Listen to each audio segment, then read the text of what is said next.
Shalom sahabat-sahabat firman kehidupan yang bersuka cita di dalam iman dan pengharapan di dalam Tuhan Yesus Kristus. Kiranya damai sejahtera dari Allah Bapa senantiasa melimpah di dalam hati dan hidup kita.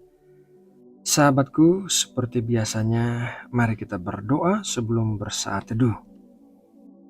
Ya Bapa, kembali kami datang kepadamu hari ini dalam kerendahan hati untuk menerima pengajaran-Mu.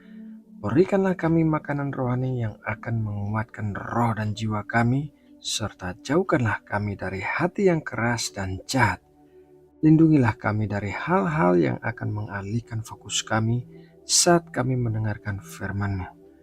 Terima kasih ya Bapa, di dalam nama Tuhan Yesus Kristus kami berdoa. Amin. Sahabat firman kehidupan yang diberkati Allah, para penulis kitab di Perjanjian Baru seperti Rasul Paulus, Yakobus, dan Yudas memulai penulisan kitab dengan menyebut diri mereka sendiri sebagai hamba Kristus. Hal ini menjadi dasar perdebatan di antara sebagian orang Kristen karena terlihat kontradiksi dengan apa yang ditulis oleh Rasul Yohanes dalam Yohanes 8 ayat 36. Mari kita baca Yohanes 8 ayat 36. Jadi apabila anak itu memerdekakan kamu, kamu pun benar-benar merdeka. Secara umum, hamba dan budak memiliki arti yang mirip, tetapi ada perbedaan dalam nuansa dan konteks penggunaannya. Seorang hamba adalah orang yang menundukkan dirinya di bawah suatu otoritas secara sukarela atau tanpa paksaan, sedangkan seorang budak adalah orang yang dipaksa menjadi bawahan seseorang dan kehilangan kebebasan atau haknya. Mari kita baca apa yang tertulis dalam kitab Keluaran agar kita bisa mengerti konsep seorang hamba. Keluaran 21 ayat 2-6. Apabila engkau membeli seorang budak Ibrani, maka haruslah ia bekerja padamu 6 tahun lamanya, tetapi pada tahun yang ketujuh ia diizinkan keluar sebagai orang merdeka dengan tidak membayar tebusan apa-apa. Jika ia datang seorang diri saja, maka keluar pun ia seorang diri. Jika ia mempunyai istri, maka istrinya itu diizinkan keluar bersama-sama dengan dia. Jika tuannya memberikan kepadanya seorang istri dan perempuan itu melahirkan anak-anak lelaki atau perempuan, maka perempuan itu dengan anak-anaknya tetap menjadi kepunyaan tuannya dan budak laki-laki itu harus keluar seorang diri. Tetapi jika budak itu dengan sungguh-sungguh berkata, "Aku cinta kepada tuanku, kepada istriku, dan kepada anak-anakku. Aku tidak mau keluar sebagai orang merdeka." Maka haruslah tuannya itu membawanya menghadap Allah, lalu membawanya ke pintu atau ke tiang pintu, dan tuannya itu menusuk telinganya dengan penusuk, dan budak itu bekerja pada tuannya untuk seumur hidup. Dalam peraturan tersebut, disebutkan tentang dua kondisi, yaitu budak dan hamba. Seorang budak yang bekerja kepada orang Yahudi hanya bekerja selama 6 tahun, kemudian ia dibebaskan dari perbudakan.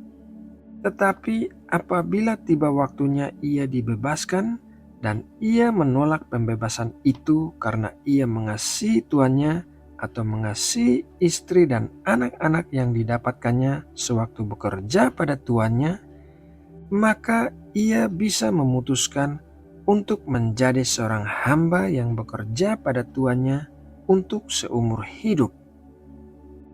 Kondisi yang sama kita alami secara rohani. Firman Tuhan berkata bahwa dulu kita adalah budak dosa.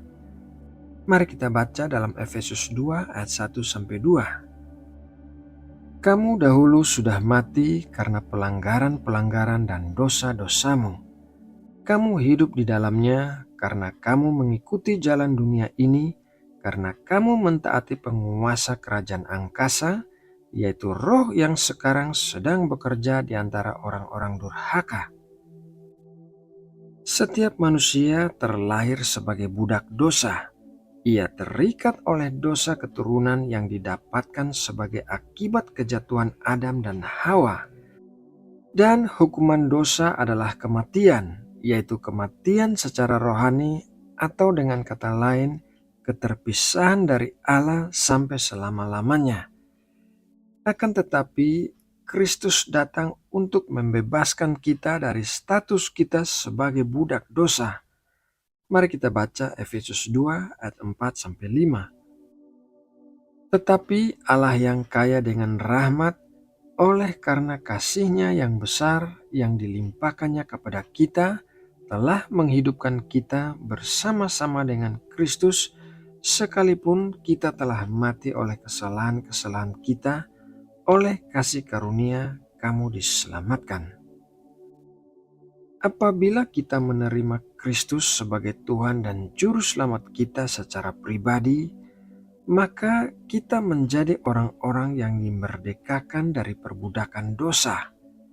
Akan tetapi, seperti halnya yang tertulis dalam kitab Keluaran, kita bisa memilih untuk menjadi hamba Tuhan berdasarkan kasih kita kepada Tuhan. Kita menundukkan diri di bawah otoritas Tuhan. Kita adalah hamba kemerdekaan. Meskipun demikian, sebagai hamba kemerdekaan, kita harus mewaspadai satu hal ini, yaitu perbudakan melalui legalisme. Legalisme adalah sekumpulan peraturan yang dibuat oleh manusia yang dianggap lebih penting daripada peraturan Allah.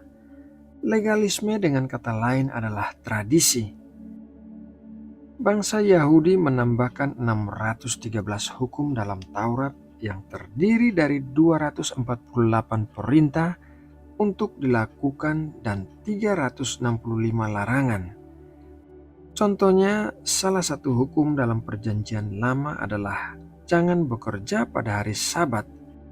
Namun, para pemimpin agama menciptakan suatu peraturan bahwa seseorang tidak bisa berjalan lebih dari 4.854 langkah sekali waktu di hari Sabat, karena mereka tidak ingin melanggar peraturan tentang bekerja di hari Sabat. Ini disebut seperjalanan Sabat jauhnya. Contoh ini adalah salah satu contoh legalisme yang ditambahkan pada hukum Allah. Allah tidak pernah mengatakan seberapa jauh kita bisa atau tidak bisa berjalan pada hari Sabat. Bahkan Sabat sebenarnya diciptakan sebagai suatu berkat bagi kita. Namun dengan adanya legalisme seperti ini, Sabat telah berubah menjadi suatu beban. Itulah tepatnya yang dilakukan oleh legalisme, yaitu menciptakan beban yang tidak pernah dimaksudkan oleh Allah. Sahabat firman kehidupan yang dikasihi Allah, menjadi hamba Kristus adalah sebuah pilihan bagi kita yang mengasihi Allah.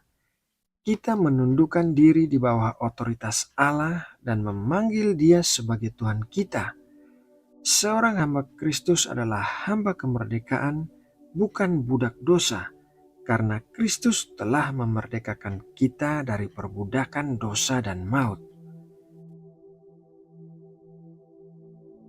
Nah, sahabatku yang terkasih, demikianlah renungan firman Tuhan hari ini. Semoga apa yang kita dengarkan akan menjadi berkat yang menguatkan iman percaya kita kepada Kristus. Mari kita berdoa untuk menutup saat teduh kita. Terima kasih ya Tuhan atas berkat dan kebaikan-Mu yang melimpah di sepanjang hidup kami. Terima kasih atas pengajaran firman-Mu yang baru saja kami dengarkan. Dan biarlah setiap benih firman-Mu tertanam dengan kuat di dalam hati yang terbuka untuk menerima firman-Mu. Orang yang lemah dikuatkan, orang yang mengalami masalah menerima pertolongan dan jalan keluar. Terima kasih ya Bapa, di dalam nama Tuhan Yesus Kristus kami berdoa dan mengucap syukur. Amin.